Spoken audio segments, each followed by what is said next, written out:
नमस्कार, जय जोहार। साथियों, आप सभी ने पिछले वीडियो में देखा कि मूर्ति पूजा का किस प्रकार विरोध स्वामी दयानंद ने किया है अपनी सत्यार्थ पुस्तक के जरिए। तो इसी संदर्भ में आज भी ये वीडियो होने वाला है, क्योंकि हमारे समाज में जिस प्रकार से मूर्ति पूजा का प्रचलन बढ़ता जा रहा है, यह हमारे समाज के लिए एक यूँ समझिए कि हमारी अपनी पुरानी परंपराओं को, अपनी पुरानी सनातन जो एक सिस्टम प्रक्रिया चली आ रही थी, उसको हमने छोड़ दिया और हमने मूर्ति को अपना लिया, क्योंकि मूर्ति किसी एक जाति विशेष के व्यक्ति ने बनाई और वह उसी के इर्द गिर्द घूमकर अपनी कमाई का जरिया बनाता चला गया। तो साथियों, स्वामी दयानंद सरस्वती ने आखिर ऐसा क्यों किया कि जो समाज में मूर्ति स्थापित हो रही थी और मूर्ति के विषय में उन्होंने ऐसी बातें कही, तो इसका कारण यही रहा होगा कि मूर्तियां उस समय जो पूजी जा रही थी उनकी शुरुआत हो रही होगी, इसीलिए उन्होंने विरोध किया। तो साथियों, आज बहुतायत तौर पर बिना प्राण प्रतिष्ठा के हमारे समाज में किसी मंदिर, किसी मूर्ति का पूजन पाठन नहीं होता। तो आज हम बात करेंगे, क्या जो ईश्वर कण कण में विद्यमान है, जहाँ ईश्वर हर कण यानी मेरे बाल में भी विद्यमान है, ये मैं नहीं कह रहा हूँ, ये मैं पुस्तक सत्यार्थ प्रकाश के बातों को लेकर कह रहा हूँ, जो स्वामी विवेकानंद ने कहा है। समझना आपको है कि वास्तव में जिसने हमको बताया कि ईश्वर मूर्ति में है, वही सच्चाई हमें जाननी है कि क्या स्वामी दयानंद गलत कहते थे। तो ईश्वर हमारे बाल में है, हम किसी के आगे सिर झुकाते हैं तो निश्चित तौर पर ये ईश्वर का अपमान है, क्योंकि हमारे इस सिर के बाल में भी ईश्वर बैठा हुआ है। तो साथियों, समय न गंवाते हुए चलते हैं पुस्तक की ओर। स्वामी दयानंद सरस्वती क्या कह रहे हैं। प्रश्न है प्रश्नकर्ता का, हम भी जानते हैं कि परमेश्वर निराकार है, परंतु उसने शिव, विष्णु, गणेश, सूर्य और देवी आदि के शरीर धारण करके राम, कृष्ण आदि अवतार लिए, इससे उसकी मूर्ति बनती है। क्या यह भी बात झूठी है? अब ये बातें जब उन तक स्वामी दयानंद को पता लगती हैं तो वो भी बड़े आश्चर्यचकित होते हैं कि हमारे समाज में आज ये क्या हो रहा है। तो क्या कह रहे हैं? हाँ, झूठी, क्योंकि आज एकपात, अकायम इत्यादि विशेषणों से परमेश्वर को जन्म, मरण और शरीर धारण रहित वेदों में कहा है, तथा युक्ति से भी परमेश्वर का अवतार कभी नहीं हो सकता, क्योंकि जो आकाशवत सर्वत्र व्यापक, अनंत और सुख दुख दृश्यादि गुण रहित है, वह एक छोटे से वीर्य, गर्भाशय और शरीर में क्यों कर आ सकता है। अतः आता जाता वह है जो एकदेशीय हो और जो अचल अदृश्य, जिसके बिना एक परमाणु भी खाली नहीं है, उसका अवतार कहना जानो बंध्या के पुत्र का विवाह कर उसके पौत्र के दर्शन करने की बात करना है। साथियों, किस प्रकार से यहाँ पर जो पोल खोलनी है, जिसे बोलते हैं कि आज यही हमारा सनातन है, किस प्रकार से ईश्वर शरीर धारण करेगा, अवतार धारण करेगा। जिसने इस पूरे ब्रह्मांड को बनाया, उसे क्या ज़रूरत है शरीर धारण करने की? और इतनी बड़ी पृथ्वी को उसने बनाया, उसी पृथ्वी पे आकर खुद अवतार ले रहा है। ये मजाक है, ये ईश्वर का मजाक है। ये कोई ईश्वर को बहुत छोटा आकलन कर रहा है, ईश्वर को बहुत छोटा बताने का काम कर रहा है। यह स्वामी दयानंद सरस्वती कहना चाहते हैं। आगे प्रश्न है उनसे, जब परमेश्वर व्यापक है तो मूर्ति में भी है, पुनः चाहे किसी पदार्थ में भावना करके पूजा करना अच्छा क्यों नहीं? देखो, कह रहे हैं कि जब परमेश्वर व्यापक है तो मूर्ति में भी है, तो मूर्ति की पूजा कर रहे हैं तो गलत क्या है? पुनः चाहे किसी पदार्थ में भावना करके, यानी हमने भावना कर ली, कहाँ कि वह पत्थर की मूर्ति में हमने भावना कर ली तो ईश्वर इसमें है। तो ऐसा पूजा करना, ऐसा करना अच्छा क्यों नहीं है, ये बताइए। जैसे ना काष्ठे विद्यते देवो ना पाषाणे ना मृण्मये भावे ही विद्यते देवस्तमंत भावो ही कारणम, यानी परमेश्वर देव न काष्ठ न पाषाण न मृतिका से बनाए पदार्थों में है, किंतु परमेश्वर तो भाव में विद्यमान है। जहाँ भाव करें वहाँ ही परमेश्वर सिद्ध होता है। यानी जहाँ हमने भाव बना लिया कि परमेश्वर सूअर में है, परमेश्वर नाली के उस कीड़े में है, तो इसका मतलब है वहाँ है, वो ईश्वर है। तो आज जो ये समाज है जो कहना चाहता है कि ईश्वर सर्वत्र व्याप्त है, तो इन शूद्रों में भगवान क्यों नहीं दिखाई देता? मजेदार बात है ना। जो भारत की वो दलित जातियां, अछूत जातियां जिनसे इन्होंने भेदभाव किया, उनके अंदर इनको भगवान नहीं दिखाई दी। इनको भगवान वराह में दिखाई दिए, सूअर में दिखाई दिए, लेकिन इनको भगवान और कहीं नहीं दिखाई दिए। इसी बात का भांडाफोड़ किया है स्वामी दयानंद सरस्वती ने। आगे अब आप सुनिए उनका उत्तर इस विषय में क्या है। वो कह रहे हैं, जब परमेश्वर सर्वत्र व्यापक है तो किसी एक वस्तु में परमेश्वर की भावना करना, अन्यत्र न करना, यह ऐसी बात है जैसे चक्रवर्ती राजा को सब राज्य की सत्ता से छुड़ा के एक छोटी सी झोपड़ी का स्वामी मानना।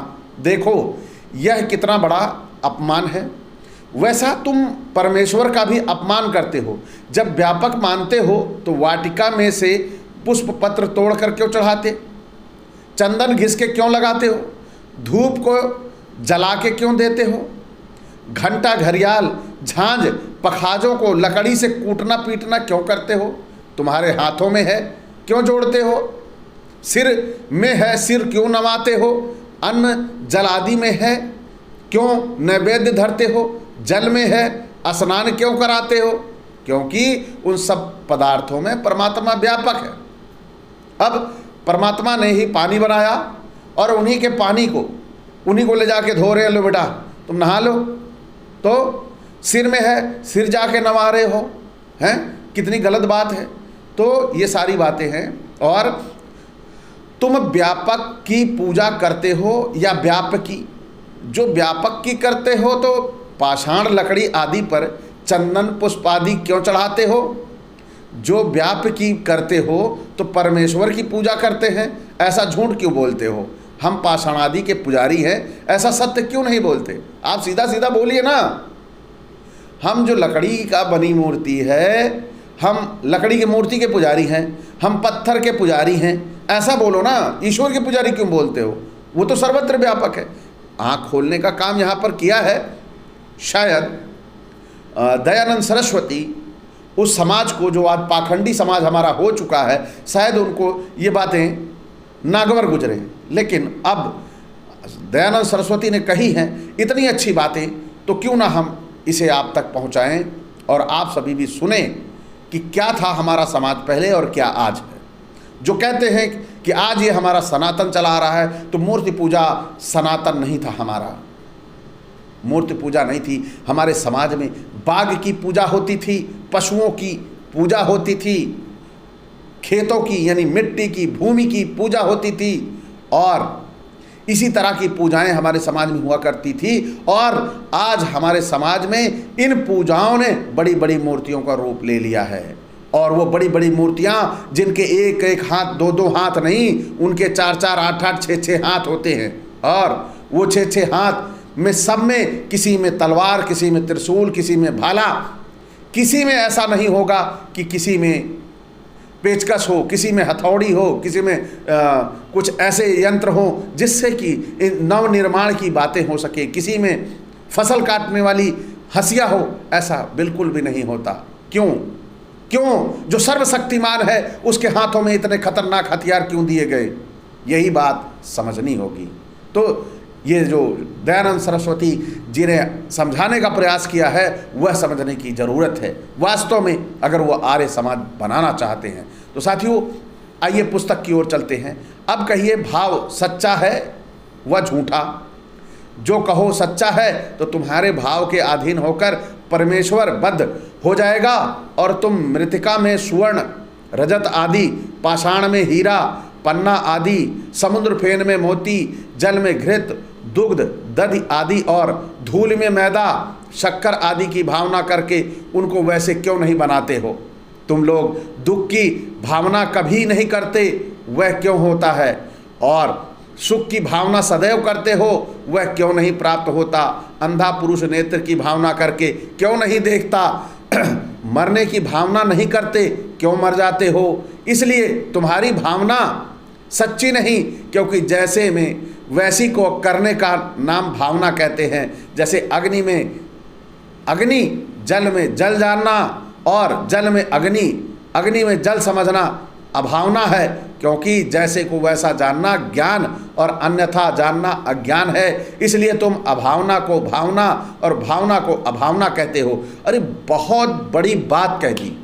यानी तुम अग्नि को पानी समझ लो, छू के देखो, पता चल जाएगा कि तुम्हारी भावना कितनी सुदृढ़ है। अब समुद्र बह रहा हो, कूद पड़ो, कह दो ये तो धरती है, भावना कर लो, बचोगे? नहीं बचोगे।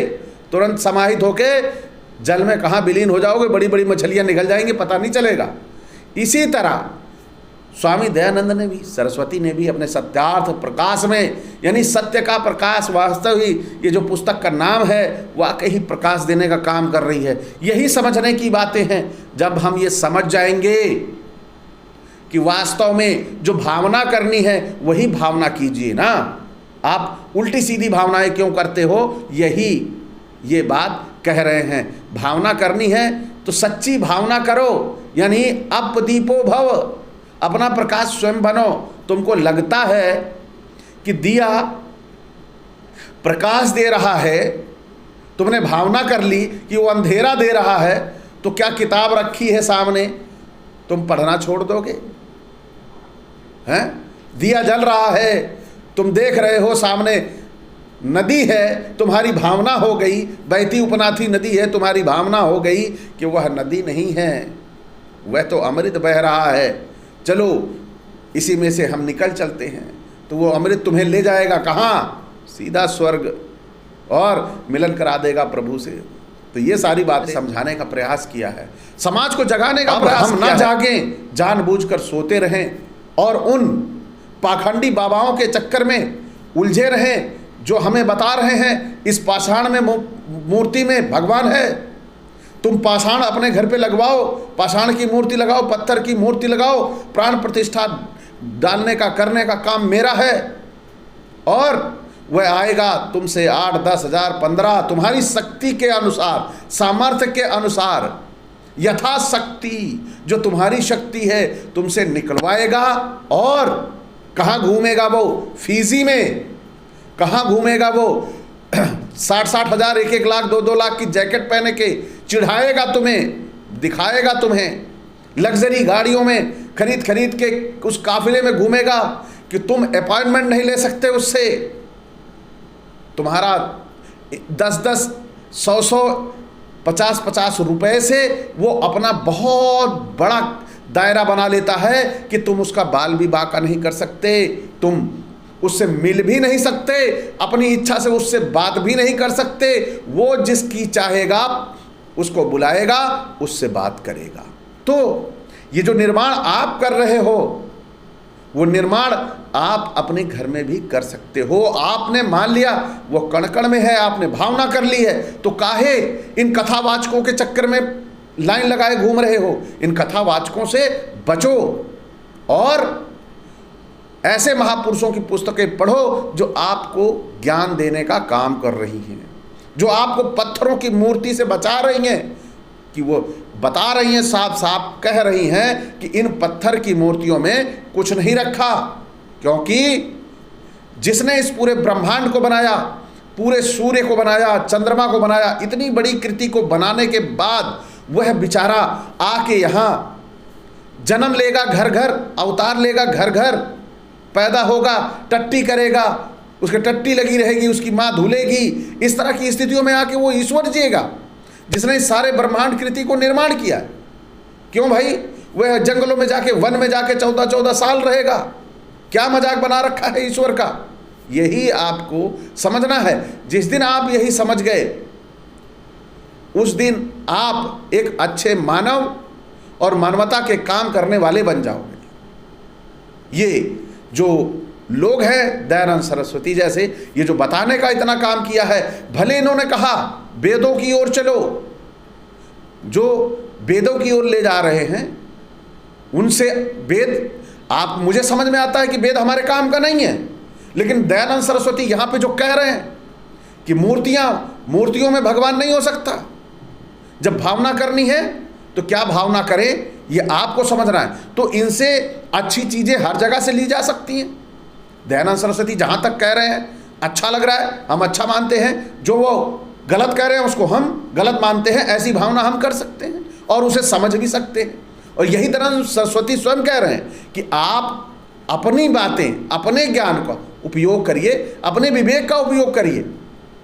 उन्होंने अपने विवेक का उपयोग किया, उनको पत्थर की मूर्ति में भगवान नहीं दिखा, उनको जो लकड़ी की मूर्ति है उसमें भगवान नहीं दिखा। यही बातें जिस दिन इस समाज को समझ में आने लगी, उस दिन पूरा समाज हमारा मुक्त हो जाएगा। किससे? इस जातिवाद से, जातिगत भेदभाव से।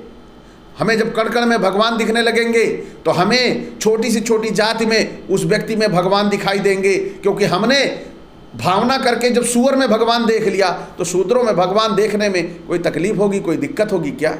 यही बातें समझनी है। तो साथियों, आज का ये वीडियो सत्यार्थ प्रकाश से लिया हुआ आपको कैसा लगा? और अच्छा लगा हो तो लाइक करें। साथ ही जो साथी यहाँ तक देखते हैं उनको लगता है कि जागो पंच वीडियो अच्छा बनाता है, तो जानकारी बराबर आता है, तो चैनल को सब्सक्राइब कर लें और बेल आइकन की घंटी दबा लें, जिससे हमारे वीडियो का नोटिफिकेशन आप तक त्वरित गति से पहुँच जाए कि जागो पंच का वीडियो नया आ चुका है। तो साथियों, इसी के साथ आपसे विदा। नमस्कार, जय जोहार।